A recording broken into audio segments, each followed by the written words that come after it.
Hi, it's Brendan here, and I want to tell you about a brilliant new addition to Spiked. We have launched a new daily newsletter. Every day, straight to your inbox, you'll get a roundup of all of the day's content, plus exclusive commentary from the Spiked team.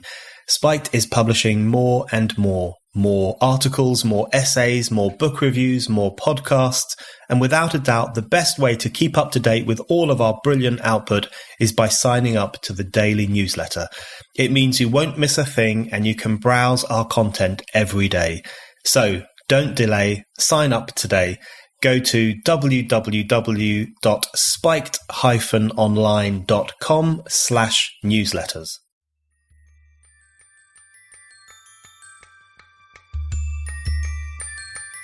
We have a heritage to protect and to wipe that heritage out. And even worse than that, to make that heritage something to be ashamed of. I mean, look, the United States has done some horrible things, with African Americans, with Native Americans over time, but we have much to be proud of, as does the UK. And to flush that down the toilet, it diminishes particularly that working middle-class person whose life isn't glamorous. Mm-hmm. That identity with the country is so important. Hello and welcome to the Brendan O'Neill Show with me, Brendan O'Neill. This is a podcast in which an esteemed guest joins me to talk about the big ideas, the bad ideas, the problems and the controversies of life in the early 21st century. In this episode, I am delighted to be joined by Joel Kotkin. Joel is a writer and thinker based in California. He is Presidential Fellow in Urban Futures at Chapman University in Orange, California. And he's been described by the New York Times as America's Uber geographer. He has an international reputation as an authority on social, political, and class trends. He has written for numerous publications, and he's the author of 8 books, including The Next 100 Million, America in 2050, the hugely influential The New Class Conflict, and his latest book, The Coming of Neo-Feudalism, A Warning to the Global Middle Class. So, Joel, I want to focus on your new book, and we might as well start at the beginning. So you talk about the emergence of a new aristocracy in the United States and elsewhere, where economic wealth is being concentrated in fewer and fewer hands, and also culture and ideas are being concentrated too, and policed and guarded and kept within a narrow strata of society. So for our listeners, I wonder if you could just kick off by telling us how you see this new aristocracy and what you think are the key forms that it takes. To me, the aristocracy, as opposed to the clerisy, which we can get into later, are a handful of very, very large tech companies who have power. Really, in some senses, the only thing you can compare it to would be the railroad barons, because they could destroy a whole economy by raising rates. But this is probably the most frightening of all aristocracies because of its power over the means of communication and its ability and now open willingness to pursue their agenda quite brazenly in terms of who's deplatformed, who's not deplatformed.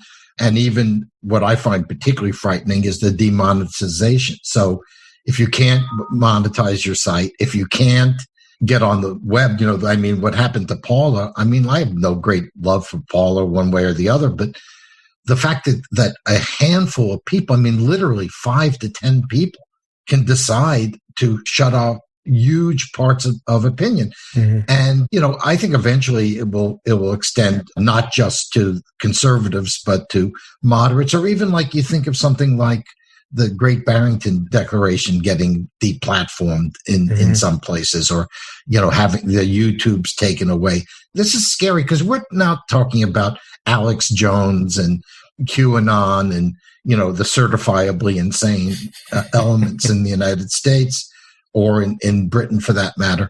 You're talking about people who have just a difference of opinion. I think about this in a very significant way because what you're really talking about is a group of people who have this enormous amount of power over information. And the way Silicon Valley operates, and I've been covering Silicon Valley since 1975, so I've been around for a while. It's the same people over and over again, the same private equity people, the same venture capital people, the same sort of elite serial entrepreneurs. It's a very small group of people. and they are controlling huge parts of the economy. We look at finance, you look at insurance. I mean, what's interesting to me is so many parts of the Wall Street community who have now just become Silicon Valley's running dogs. I mean, they're completely dependent on a handful of tech stocks for their gains, and whole industries. We're seeing whole industries being just wiped out and consolidated in a few hands. So you have unlimited wealth and control over the means of communication. That's a pretty scary combination. So how new is this? Because obviously there have been periods in history when wealth has been concentrated in few hands and people have had an extraordinary and terrifying amount of economic power. But how new is it, this unholy marriage we seem to be witnessing today, where not only do we have this small group of people with an extraordinary amount of economic power, but also with the desire, seemingly, and the means to control the means of communication, what may and may not be said in public life, who may or may not speak. Is that an entirely new phenomenon that these two things have come together in such a graphic way? Well, that's why we call it neo-feudalism, because, part of it is that was what the regime of the Middle Ages, particularly the early part of the Middle Ages, was about.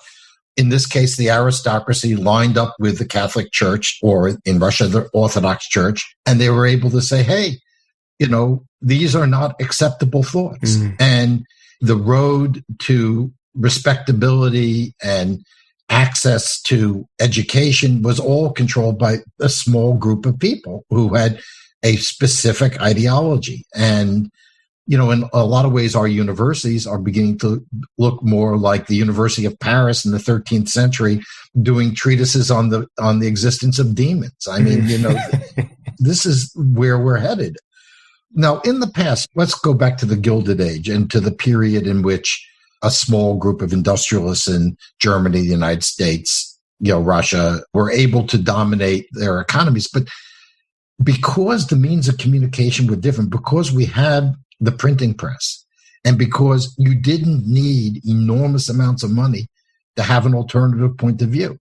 My grandfather owned vaudeville theaters in Brooklyn, New York, and they could have, stuff that was just different. Mm. And I'm sure would have been completely censored today. Mm. Now you have not only the control over news, but you increasingly have the control of the culture. You think about most people today, where are they getting their entertainment? They're getting it from Netflix. They're getting it from Amazon. They're getting it from Apple.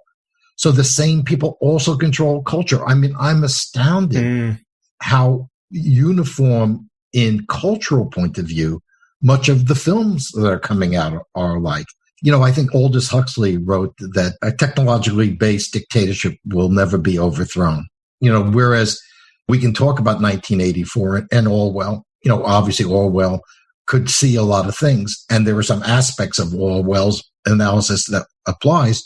It's really the brave new world that we're moving into. And another book that I think shows us a little bit is a book called The Mortal Life that talks about a world controlled by Silicon Valley in about 20 or 30 years, in which essentially the state has completely disappeared. There are 8 or 10 companies that control virtually everything.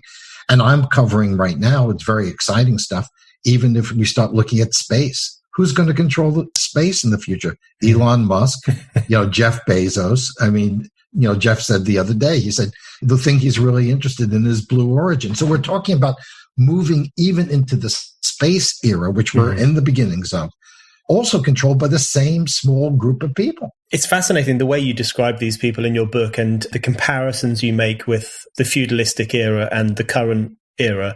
But one thing that will strike many listeners, I'm sure, is that the kinds of people you're talking about who have an extraordinary amount of control over culture, over opinion, over the contemporary public square, Netflix, Amazon, all these kinds of people will conceive of themselves as progressive. They conceive of themselves as good people doing good things and doing their best to assist people. So I'm sure if you were to suggest to any of these folks that they are actually reminiscent of a more feudalistic era, that they are engaged in one of the most extraordinary concentrations of wealth and power in human history, they would look at you agog. So how much of a disparity do you think there is between how they see themselves and how they really are? This reminds me of something I always keep in mind. One of my people who mentored me was a man named Michael Harrington. Harrington was the leading socialist thinker in the United States, post World War II. I would think you could say that. And Mike always said to me, he said, you always make a mistake by personalizing and thinking that people are doing things in a malevolent way. He would say, Leonid Brezhnev, this is dating myself a bit, but Leonid Brezhnev gets up every morning and gets into his Cadillac and says, how do I build socialism today? These aren't fundamentally bad people. I mean, most of these people, they do think they're doing the right thing. Now, the problem is that when you have people who are essentially engineers and nerds, and you have them making judgments about issues that require a more historically rooted intelligence, that's a big problem because they just simply don't know. That's why the conspiracy theories are wrong in the sense that I don't think these guys get together and say, well, how can we screw the conservatives? That's not how it happens. Mm-hmm.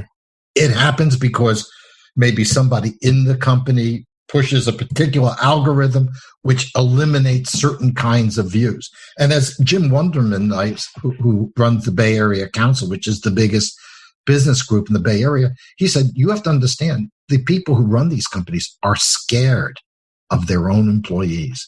Now, is it most of the employees? No. It's like on a college campus.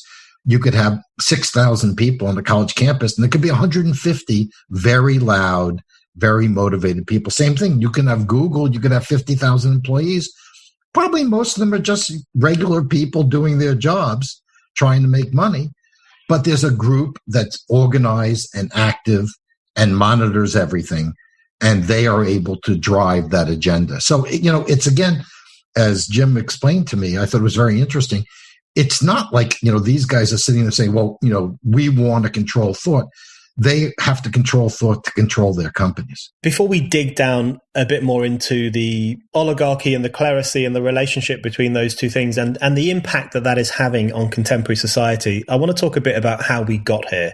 So one of the things you describe well in your book is the emergence of feudalism. And you also describe that feudalism is now used as a dirty word all the time. I often use feudalism to signify something that I think is really bad.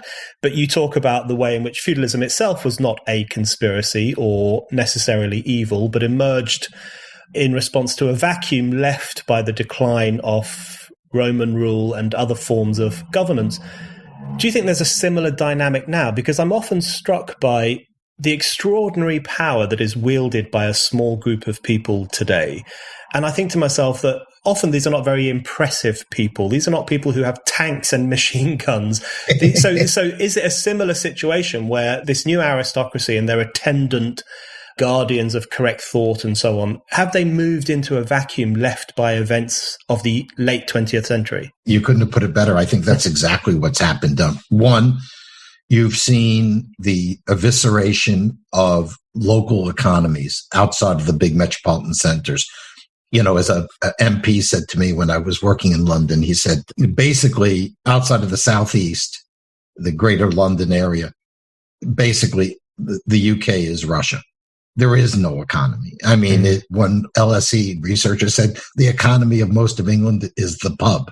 And we see that beginning to happen in the U.S. Now, the U.S. is more resilient, has greater resources, and we don't have quite the sort of idiotic ruling class that you have. Ours is, at least didn't inherit everything.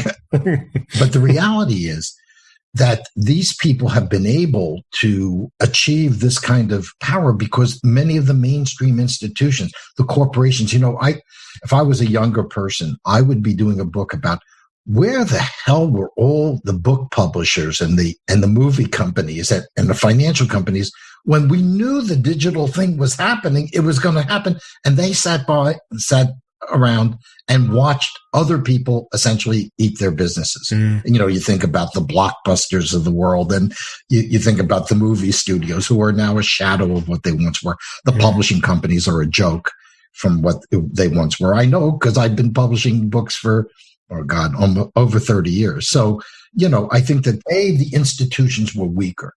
then there was also the loss of local power. So in other words, in the past, you might have had a business establishment in Manchester or in Chicago or in Denver or in Atlanta that was independent, that thought for itself and had different interests and different points of view than maybe the other parts of the country. We've now essentially nationalized and internationalized these elites. And then, of course, what you have, the major factor is globalization.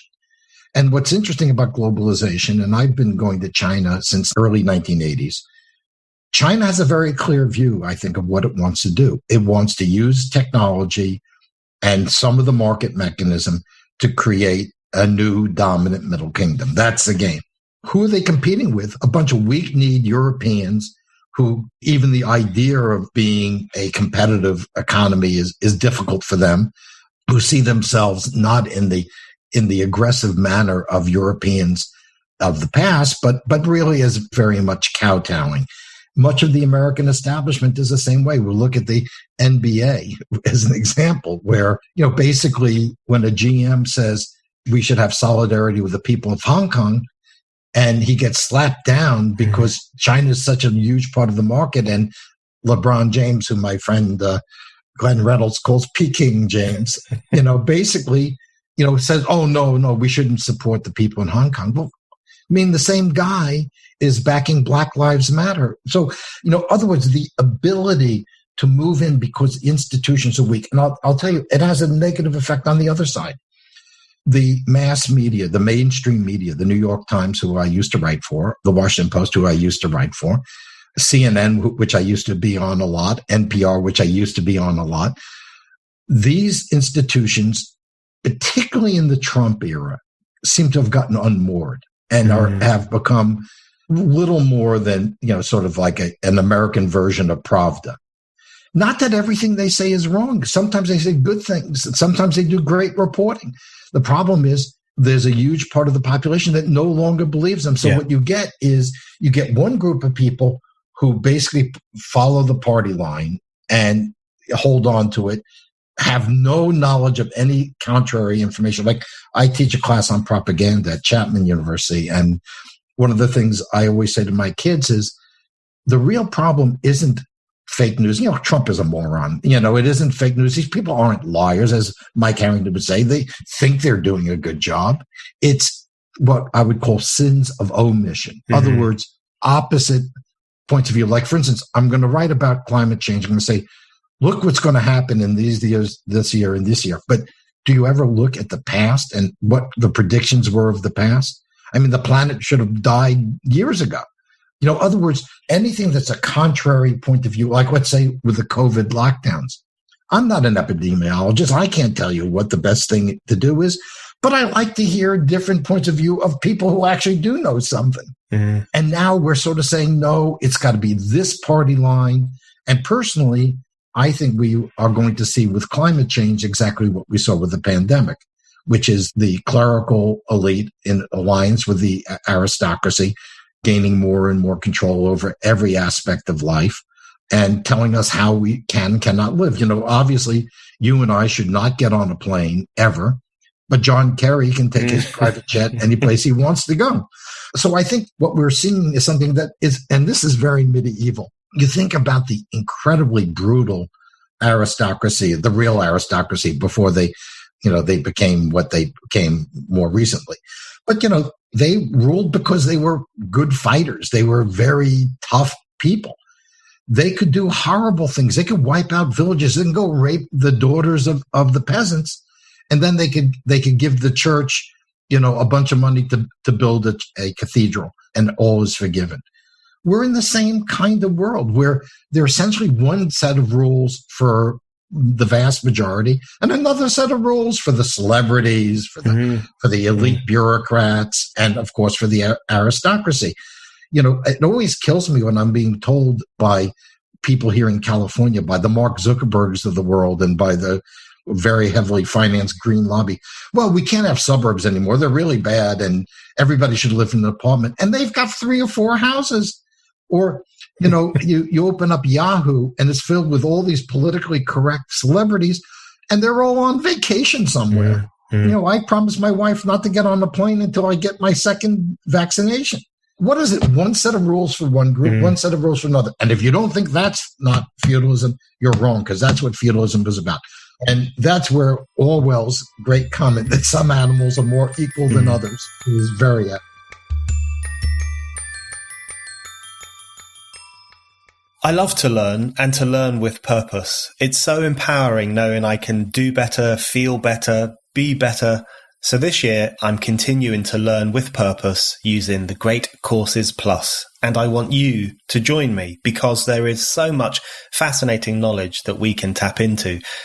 I've been enjoying the Great Courses Plus course on America and the global economy. You can learn all about the most significant economic developments of the past 50 years and how we got to the globalized world we live in today.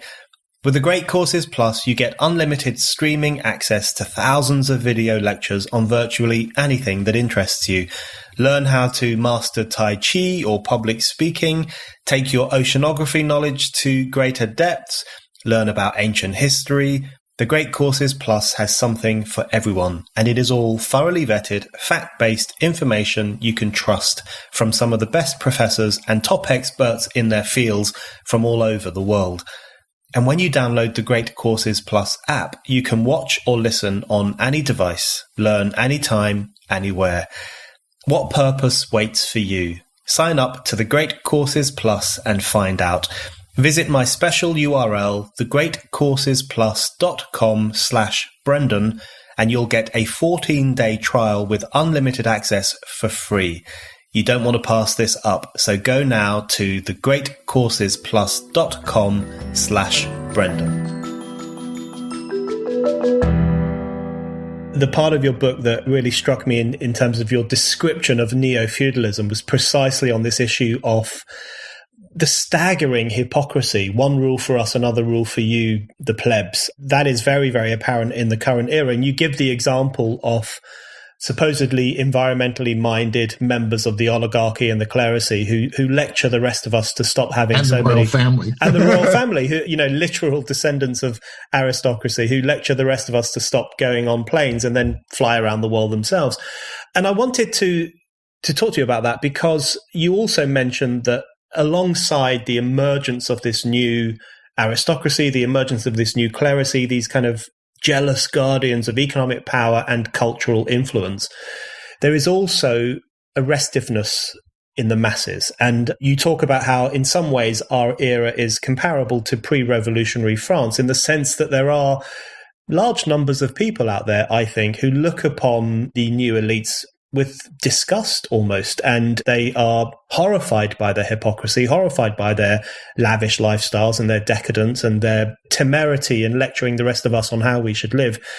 I wonder how pronounced you think that restive feeling is and how political you think it could become. Well, of course, we've just experienced Donald Trump. So, I mean, a person who should never have been elected president was certainly not a respectable choice of any kind.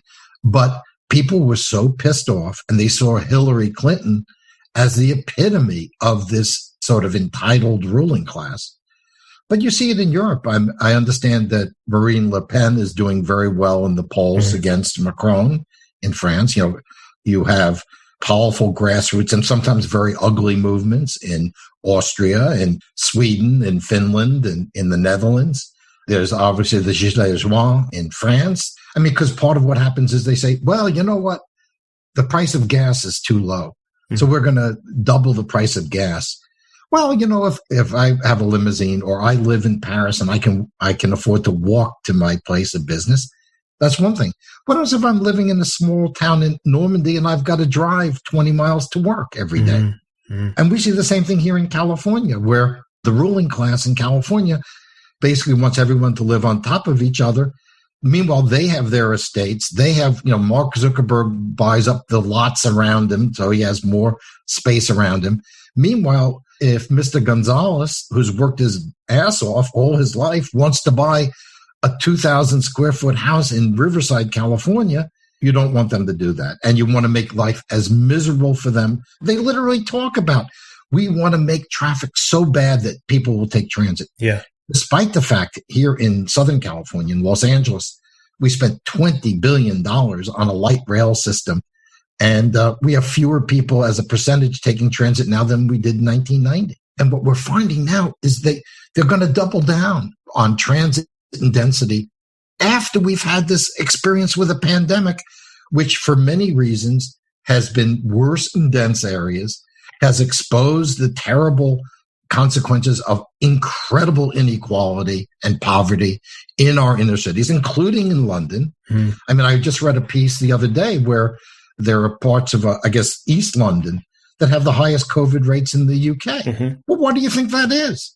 It's because people are living in crowded conditions. They're working in frontline jobs and they don't necessarily have the best healthcare. So, the bottom line is we are creating the basis for some sort of version of the Jacquerie or some of the, Tyler, some of the great British peasant rebellions. And we don't know what form it could take. It could take a kind of right-wing, sort of scary, white nationalist form like we saw at the Capitol. Or it could take a anarchist, far-left version like we saw in our cities during the summer. Yeah. I think both are scary. I wanted to come on to that question of what forms these restive rebellions and ballot box rebellions and so on, what form they might take in the future, because one of the interesting things in your book, and a few other people have written about this too, is what is referred to as the defection of the working class from the political left. So, I mean, this is apparent across the Western world. I mean, you can see it very clearly in Europe. The social democratic parties, the traditionally left parties, the Labour parties have become increasingly the playthings of the educated elites, graduate classes, what we refer to as the middle classes, but I think in the US you would call them the upper middle classes.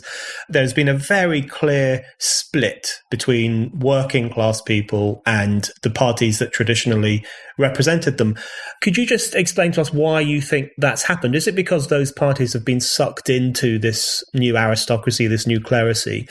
And alongside that, what do you think that means for the working classes? Have they got no option but to turn to the populist right, or is there something else that they can do? Well, of course, in the United States, we also have a populist left. I mean, one of the great challenges President Biden is going to face is not from the right, but from the left, from Bernie Sanders and from AOC, from what they call the squad, from the far left spectrum. So it could go either way. But I think that what we're seeing is in virtually every Western country, the socialists in France, the Labour Party in the UK, the Labour Party in Australia, the Liberal Party in Canada, my wife's Canadian, they've all become essentially, as my friend Fred Siegel has put it, a coalition of the overeducated and the undereducated.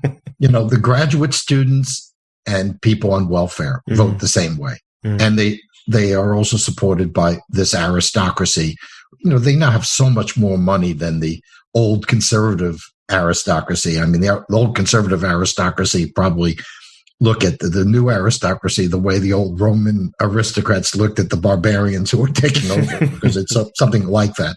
So, fundamentally, you're seeing is the working class is being forced to look elsewhere. Now the big problem the left has had, and I think this is a problem that I talk to my friends on the left, of the old left, if you're going to back the AOC, sort of Green New Deal, how is that a good deal for working class people? Are you saying price of housing has to go up, price of energy has to go up, the degree of homelessness and energy poverty in even a country like Germany is, shocking, really. And so, what you've got is you've got a working class who really is moving. And by the way, I would say a lot of the middle class, because a lot of the middle class is becoming working class. The next generation, let's say the millennial generation kids, aren't going to do what their parents do. They have less wealth. They're not going to be able to buy a house. If you live in Southern California, you live in New York City, you live in London, forget about ever owning a house. You're going to be a renter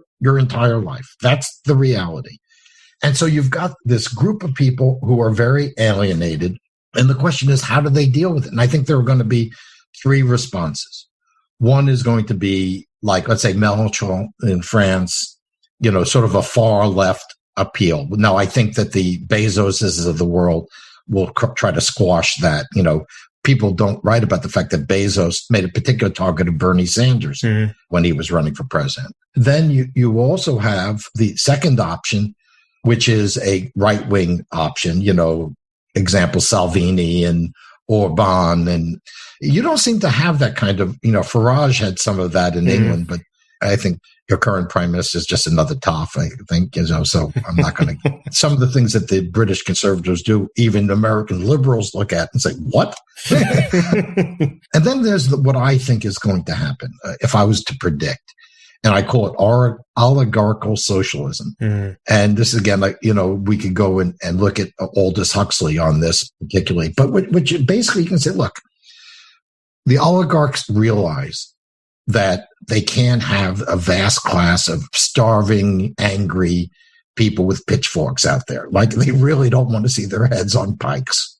So what are they going to do? Well, here's what I think we're seeing. And this is where the COVID thing is very scary. We're going to give a lot of money to people for not working, essentially. Yeah. I think of my daughter who works at Home Depot. She works very hard. She has a hard physical job. And, she makes, let's say $16, $17 an hour. There are other people who they don't even go to work because they're going to make more money staying home and doing nothing. This is what the oligarchs, I think, are moving towards. The oligarchs are moving towards what they call universal basic income. Yeah. And so what we'll do is we'll give everybody, let's say, $2,000 a month and a housing subsidy. And, if they work, they work. Maybe they're Uber drivers for a few years, or, they're doing DoorDash, or they're doing some sort of part-time work. Maybe they're dealing drugs, whatever. And what is this class? They're probably not going to have kids because they're going to be living in small places. They have no savings for their children anyway. They're going to live in a little apartment. They're going to play video games. They're going to live on their iPhones. They're going to water their plants, smoke pot, drink. And that's the future. Yeah. I don't think the oligarchs and the clerisy want another generation of people who want to start businesses, own homes, advance. I don't think that's really the interest. The interest is, let's sort of numb the working class and make them compliant. And then there'll be different techniques. You can use race, you can use gender, you can use those things to drive the politics. But fundamentally, I think this oligarchical socialism, which is really in a funny way, somewhat like what you have in China, except that the Chinese actually believe in work, which is why under this circumstance, our oligarchs will lose to their oligarchs, because fundamentally encouraging people not to work, it doesn't work. And by the way, a great analogy is, my background's in classical history, is ancient Rome.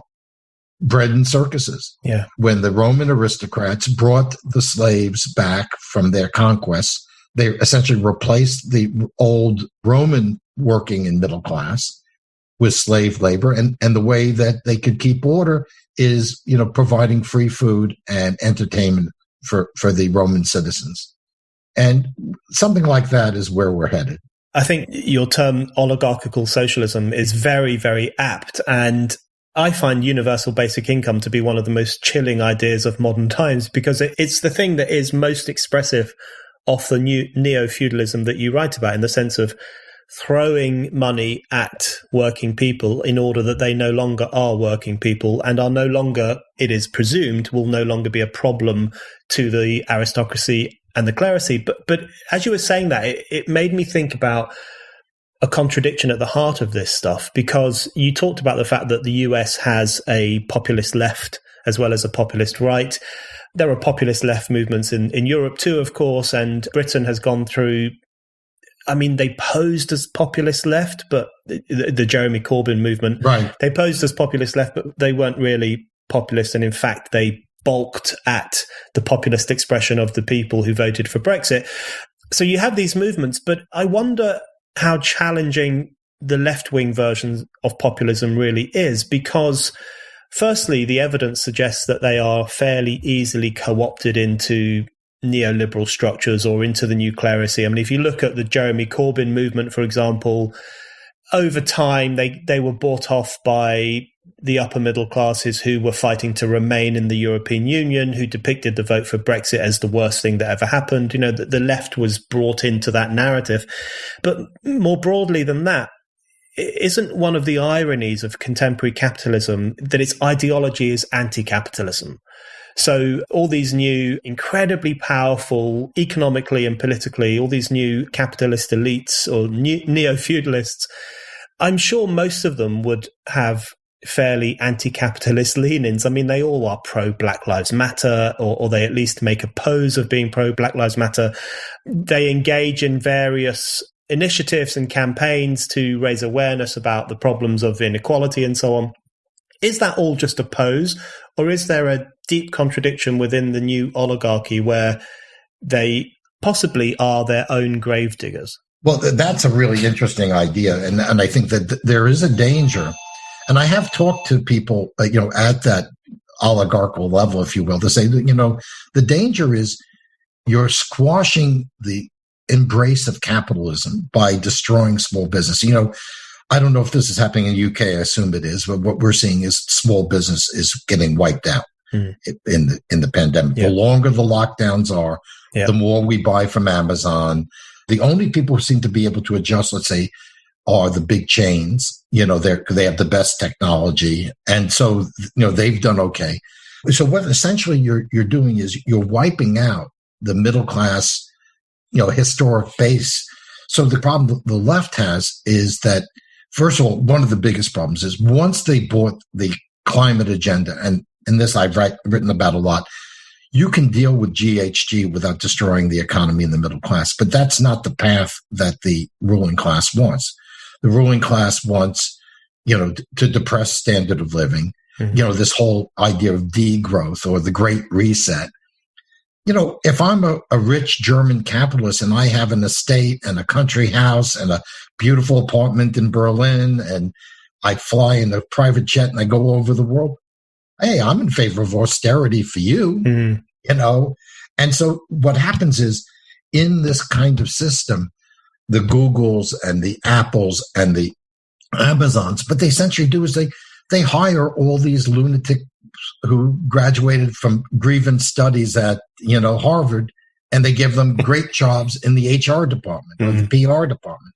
And of course, the universities. The universities are, particularly if you take the faculty under the age of 50, and particularly in the social sciences and now moving into the sciences, basically there are opportunities for them to be easily bought off, to be easily placated. And one of the ways you do this is instead of dealing with the fundamental issues of class, which an old social democrat like me would focus on, what do you focus on? Is you focus on gender and transgender and the climate and race. So, I was talking to a group of students the other day and I said, tell me, what good would it do if Goldman Sachs hires 10 more black MBAs? Those black MBAs are going to have lots of opportunities. And look, I think it's great. They want to hire them. Fantastic. But what does that do to the people in the south side of Chicago? What does that do to people in the parishes of Louisiana? What does that do for the Latinos living on the Texas border or in the Central Valley of California? Those are the people whose interests should be defended and should be considered. The color of people's skin, their sexual orientation is secondary to their class, in my view. Yeah. And by the way, that's going to be one of the more interesting issues. Just to go back to your political point. In the last election, amazingly enough, Donald Trump did fairly well among Hispanics. He won 40% of the Hispanic vote in Texas. We've had Latinos, Asians, Muslims, Jews all voted more for Trump this time than last time. So Trump lost the election with older white male upper middle class because his incredibly awful personality turned people off. He was just too nauseating to deal with. But there is this sort of movement. And here's the story. If conservative parties can get rid of the white nationalist nature and become nationalists, but of a multiracial one, I think they have a better chance. By 2030, the majority of the American working class will be Black, Hispanic, or Asian. Majority. You can't build a working class party with racist memes. Yeah, absolutely. I really agree with that. And I actually wanted to ask you about the class question. It's a bit of a chicken and egg question, I guess, which is because it seems to me very clearly that the new clerycy's political outlook and the new aristocracy's political outlook is very hostile to the politics of class. And that's often expressed not through the old Thatcherite approach of smashing trade unions, and although they do that, and they do engage in anti-union activities, but alongside that through the politics of identity, through the politics of race, the politics of gender, the politics of transgender. And we've seen that over the past year in particular with the institutionalization of critical race theory in some workplaces and the use of those theories to reprimand the workforce and to divide the workforce and to bring in new forms of political control in workplaces. But I wanted to ask you how conscious you think this is, how conscious the anti-class component of this new clerical politics is, or is it rather that class politics had already declined and what we're witnessing once again is the filling of a vacuum with a post-class divisive politics? Well, I mean, part of the problem is that the class politics, really with the exception to some extent of Trump in 2016 and then before him, Rick Santorum, again, I'm not endorsing or supporting either of them, but I think they saw there was an opening.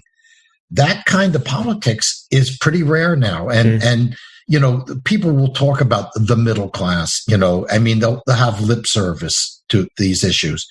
But the reality is the issues that matter to the media, and let's talk about the media just for a second. When I worked at the Washington Post in the mid-'70s, a lot of the reporters were from working class families. It was a craft. You learned it like being an electrician. You learned it by doing it. Nobody cared where you went to school. By the time I left, my sense of it is that more and more of the people hired at the Post, hired at the Times, were of this very elite class, generally the children of the wealthy. And, a certain number of them were maybe Black, Hispanic, gay, whatever, you fill in the blank. But their perspective was shaped more by their cultural identity than by their class identity. Yeah. And since they regarded in many ways, their position in the media as that of a prelate, as opposed to that of a journalist. I mean, my poor wife has to listen to me when I'm reading the paper. And now sometimes I don't even read it. I'm reading the paper and I say, where the hell was the editor? Mm-hmm. Did you ever think of calling somebody else? Like, for instance, in coverage of California, which is my state. In California, I've been writing about the fact that we now have the worst poverty, the highest level of inequality. I could fill in the blanks. You cannot report that in the mainstream media because if California is the epitome of progressive politics, things can't be bad there. And yet we do studies and we show that, for instance, African Americans and Hispanics do better in other parts of the country than they do here, and they're leaving. I mean, you have this weird kabuki going on. Like you take Portland, a city that has essentially wiped out its Black population, almost has no Black. It's the whitest city in America. You get the most lunatic race politics there. Mm-hmm.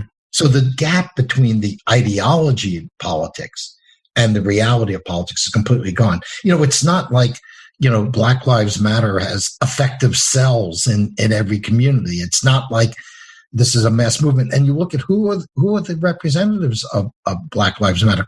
Well, here in LA, what would you expect? Like a professor at a Cal State. That's exactly who you get. Yeah. So in other words, it's not that they don't acknowledge class. They would acknowledge it. It's just that it's so wrapped up in other things and that they're not willing to deal with the fact that, as I try to point out to them, when you, let's say, make energy 2-3 times more expensive here than other states, you're creating energy poverty here. And you know what? Any company that uses energy is going to go somewhere else. Yeah. Like for instance, they have this idea we're going to go all electric on the trucks at the Port of Los Angeles, which they don't, the type of long haul trucks don't even exist there. When they come, they're going to be very expensive. Who do you think is going to get hit? They're going to say, hey, you know what? We're going to ship our products to Houston where we can still have the cartage done at a reasonable cost. Who loses out? overwhelmingly Hispanic truck drivers. That's who loses. Yeah. But nobody cares. Yeah. I mean, look, I'll give you one of my favorite examples. Latinx. I don't know if you've ever heard this. 3% of Latinos use that term. 3%.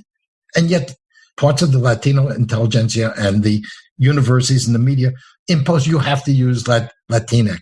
So I now use Hispanics because I refuse to use Latinx. Like as a Hispanic friend of mine, she said to me, she said, Latinx sounds like a brown version of Kleenex.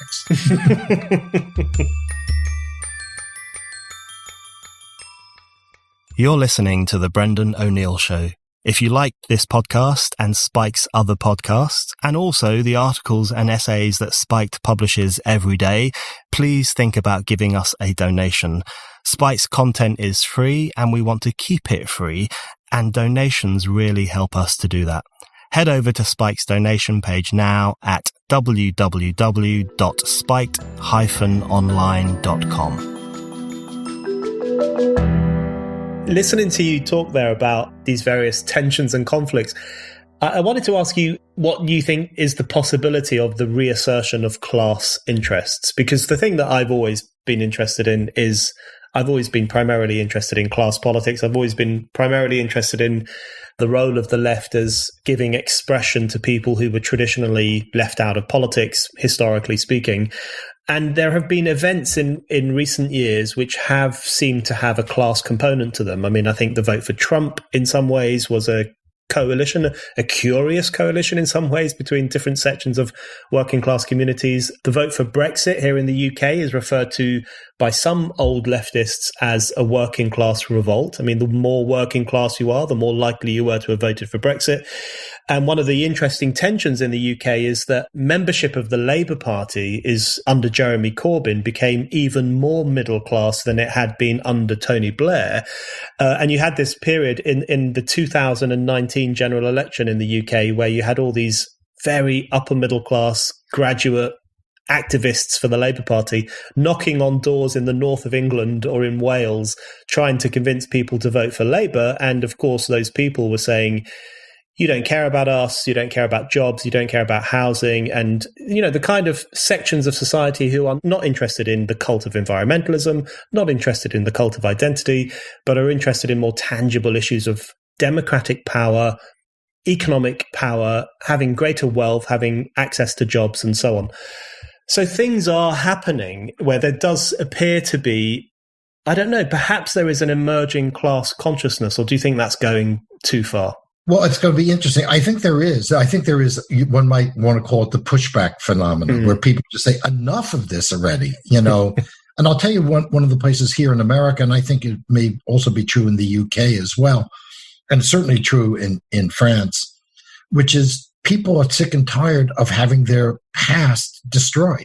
Yeah. And the New York Times, which I think, to me has lost all credibility with what they call the 1619 Project. Yeah. And this idea that the entire history of America is about slavery, that is what drove us, as many good left-wing historians have pointed out. The reason the North won the war is it had 4 times as many people and it had all the industrial capacity. The wealth in America was overwhelmingly in the North. I mean, that's why they won the war. I don't know. Isn't that pretty clear? I mean, Karl Marx understood that completely. One of the things that keeps, let's say, working class people affiliated with the country is this sense of patriotism. We're proud of our history. That doesn't mean there aren't horrible things that have happened, but there are great things. I think my family coming from Russia and, in 2 generations doing very well, in this country, I owe it. And by the way, my grandfather never saw a black person until he moved to New York, because they weren't thick on the ground in Russia at that time, for sure. So I always think about the Second World War and the British working class going to defend the empire. Well, because they believed they were part of something. Now, they may not have had Winston Churchill's values, but they understood that they were part of Britain, and Britain was something worthwhile. When you tear away the British heritage, the American heritage, the French heritage, you have nothing left. And to give credit where credit may be due, unfortunately, I think President Xi is going in the exact opposite direction. He's pushing Chinese tradition. He's pushing Chinese values. He's pushing the history of China in a very aggressive way. At the same time, our intellectuals and our media are deconstructing our very basic identity. And if you take away our identity as Americans or as British, and we start to say, no, you're actually a transgender woman, or you're actually an environmentalist, loyal to planet Earth. How do you hold your society together under those circumstances? Why should working class people do anything but demand a check? Mm-hmm. That's a really important point, because it's so clear now that almost every identity is acceptable apart from national identity. And the reason seems pretty obvious, because national identity is actually a realm in which you can be a powerful person. You can be a citizen, you can be a player in society. You actually have a vote which can determine the shape of society, the future of society. So national identity, I think, it seems pretty obvious to me why so many members of working class communities would want to hold on to national identity, because they recognize that the nation and what is contained within the nation, which is democratic structures, is their greatest guard against some of the threats that you and I have been talking about and which you write about in your book, which are the vagaries of globalism, the cult of environmentalism, the new aristocracy, the new clerisy, these increasingly internationalized forces. How do you guard yourself against that? You do it by putting up the borders, wrapping yourself in the national identity to a certain extent, and most importantly, emphasizing the importance of democracy, the importance of a people within a territory to determine who comes into that territory, what taxes these global players should pay, what rules they should abide by. So lots of people have commented on the contemporary tension between closed and open internationalism and nationalism, people who believe in globalism and people who believe in the nation. Do you think that's one of the key dividing lines in terms of the tensions that you and I have been talking about? Yeah, I think it is. And by the way, it has some medieval parallels, because remember, the heart of particularly the Dark Ages was post-national. It was, you were part of Christendom. You were part of this greater community. You weren't part of a particular place tied to a particular geography. Similarly, when the Islamic Empire came into being, it was based on the idea of Islam. It was a transformative idea. And whether you were in Saudi, what we now call Saudi Arabia, or Syria or Egypt, but your identity was Islamic. So the problem is for people, and I think this ties to family. I mean, one of the frightening parts of what we see, and I've seen this quoted by UN officials, and it's in the Black Lives Matter program, family. They're not interested in the family. They're not interested. Actually, the family is like the nation state, is a way of preventing the kind of atomization that you need in order to create the kind of world that, the ruling class seems to want to create. By the way, I don't think that necessarily they all sit there and plot it out. I think things happen because it's in people's interest, and it's also in their interest not to say anything. I mean, we just had something happen yesterday where the Dallas Mavericks, Mark Cuban, decided they're not going to play the national anthem before games in Dallas, Texas. Mm-hmm. What are you thinking? How out of touch can you possibly be? A friend of mine who was a former Mexican soccer player said to me, he said, if players did that in Mexico, they would be killed. They would never put up with that. I mean, this idea that all the sacrifices that previous generations make, and I'm old enough to remember, because I would talk to my uncle who was at Leyte Gulf, or another uncle who was at Pearl Harbor. They gave up a lot. We have a heritage to protect, and to wipe that heritage out. And even worse than that, to make that heritage something to be ashamed of.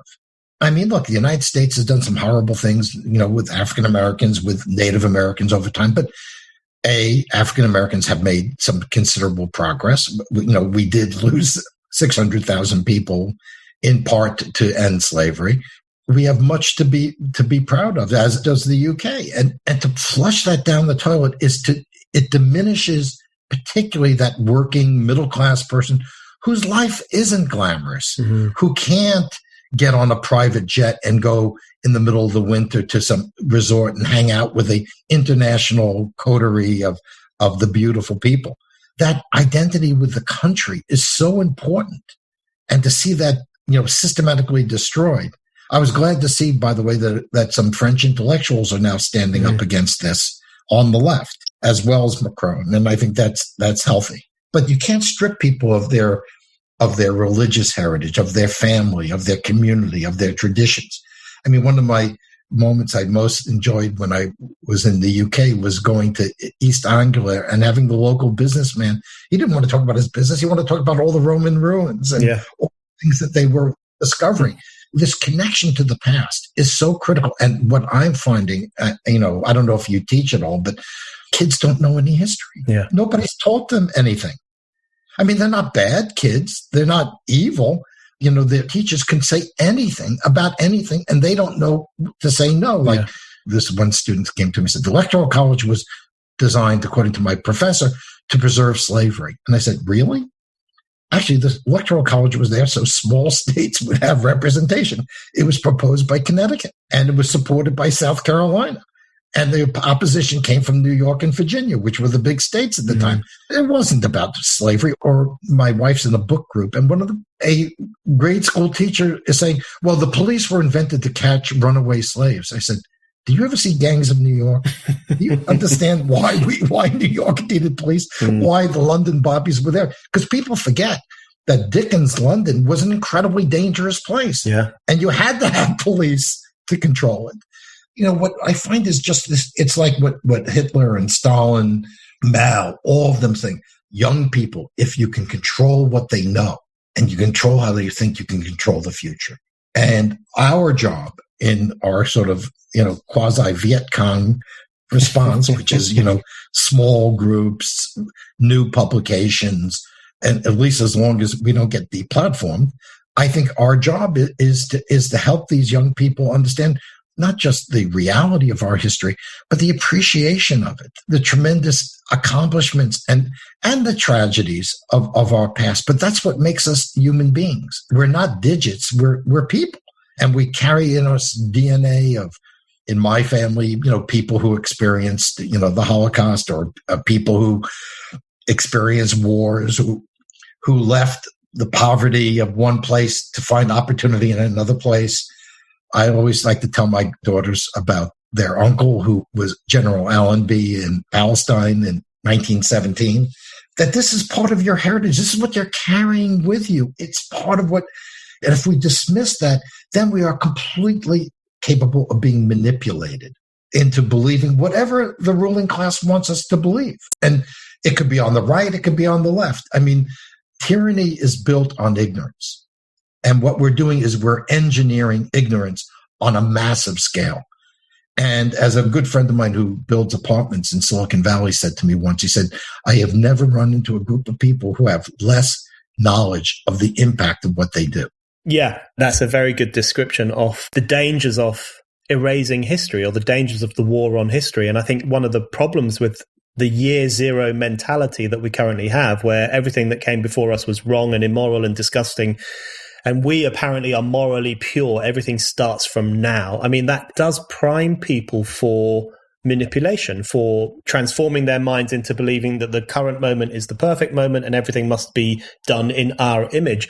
You're absolutely right to say that one of the problems with the revisionism that is, you can see very clearly in the US at the moment, particularly in relation to the issue of race and slavery and various terrible things that happened in American history. One of the problems with this notion that racism is America's original sin, which it can never wash clean, it completely negates the agency and the struggles of vast numbers of people who did improve American society, right? People who took part in the Civil War, Frederick Douglass, the Civil Rights Movement. And that's one of the things that worries me most about the new racialism, the new politics of racial identity, which is that it's very pessimism. It's notion that history is this unchangeable force weighing down on our shoulders and privileging white people and hurting black people. It actually negates the action that was taken by vast numbers of people through history to make the society we currently live in.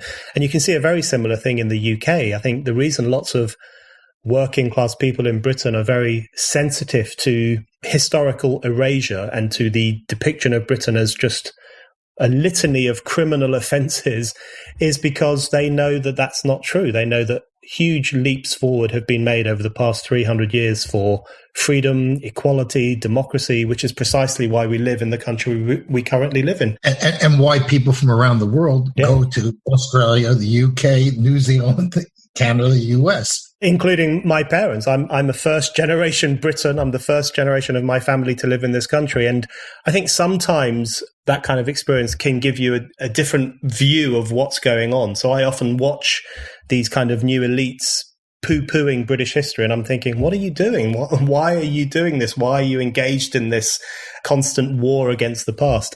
There's one more question I wanted to ask you, because I'm conscious that we're slightly running out of time. You mentioned there, as you were speaking, you mentioned us Viet Cong style dissenters and people who have different points of view and people who want to challenge the consensus if we don't get deplatformed. So I just want to finish by asking you about something that you write about very well in your book, which is not only the concentration of economic power and social power, but most worryingly of all, I think, cultural power, intellectual power, the way in which this new aristocracy, aided by the clerisy, is able to determine the political, social, moral narrative.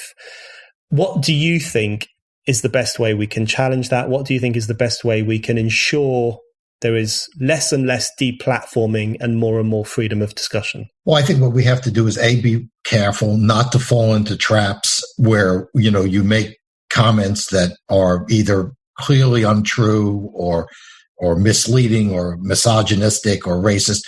That's not the way to get where you want to go. I think the other thing what we need to do is to say, look, what the progressive ruling class, if you want to use that term, wants is to say anybody who doesn't support us is a QAnon, Donald Trump conspiracy theorist. And we have to rise above that. And we have to be able to say, look, I don't even consider myself a conservative. I mean, I would be perfectly happy with some fairly radical, class-based changes in the United States. I would be totally in favor of a negative income tax, where working class people would get more money for working. Mm-hmm. I think there's lots of things we can deal with climate change by encouraging work at home, using natural gas instead of coal, maybe looking at nuclear power. There are lots of ways that we can address these issues, but we have to be constructive. We have to avoid the sort of crazy, extreme kind of thing. And we also even have to tell our friends in the upper classes and the controlling classes, if you get rid of us, the opposition becomes Alex Jones and QAnon and Donald Trump and the other, sort of lunatics of the right. And, we're giving an alternative perspective. So I think that we have to just keep, doing that. I'm very thrilled with the new publications like Tablet and Spiked and Unheard and because Quillette, all over the English-speaking world, we have this rise of these very thoughtful, middle-of-the-road, skeptical publications. And what thrills me most of all, run by young people. There's where I see some hope. I see some hope in that, and that the fact that as long as we don't get the platform, we can use Zoom, we can use the internet to get this message across. But I think it's going to be very difficult because on the one hand, you're going to have the right pushing us to adopt their positions. I mean, I can't tell you how often I'll do a show and they'll like a lot of things I'm saying, but I can't stand Donald Trump. I think Donald Trump is a despicable human being who has now led to a terrible situation in terms of information. Donald Trump is the wet dream of the controllers. He's the one who you can say, if you don't let us control things, you'll get a guy like that. We have to be respectable and resourceful. I'm always very pleased when friends of mine who have somewhat different points of view, my wife, my brother, say, you really shouldn't have said that. That was wrong. You really need to correct it, or you need to say it in a better way. We have to understand we are in a battle to preserve the liberal democracy. That's really what, at the end of it. I'm not fighting to preserve the rights of capital or sort of the abstract notion of liberty. I mean, those are important things, but I think we have to say, look, we're fighting for the basics of society, about liberal society, about the ability of society to change, the ability of people to have some influence, for there being intellectual and political pluralism. That's what we should be fighting about. Joel Kotkin, thank you very much. Thank you.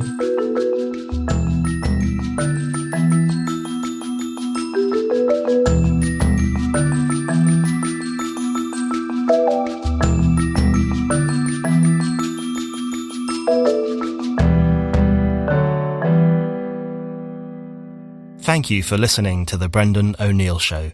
We'll be back with another guest and more discussion. Don't forget to subscribe, and in the meantime, keep reading Spiked at www.spiked-online.com.